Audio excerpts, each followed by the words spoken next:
चांदनी रात में यमुना किनारे खड़ी राधा कृष्ण की प्रतीक्षा कर रही थीं। उनकी आंखों में प्रेम की व्याकुलता थी। उन्होंने कृष्ण को मिलने का संकेत भेजा था, परंतु वे अभी तक नहीं आए थे।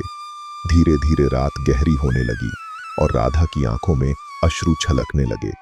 कुछ समय बाद बांसुरी की मधुर ध्वनि गूंज उठी। राधा ने मुड़कर देखा। कृष्ण उनके सामने खड़े थे। उनकी मोहक मुस्कान और आकर्षक रूप ने राधा के मन में उमड़ते भावों को और तीव्र कर दिया।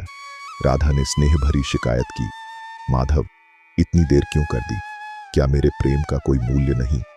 कृष्ण ने कोमल स्वर में कहा, राधे, प्रेम तो समय और दूरी से परे होता है। तुम मेरे हृदय में हो, फिर विलंब कैसा? राधा ने कृष्ण की आंखों में झांका और कहा, यदि मैं तुम्हारे हृदय में हूं तो क्या तुम यह सिद्ध कर सकते हो?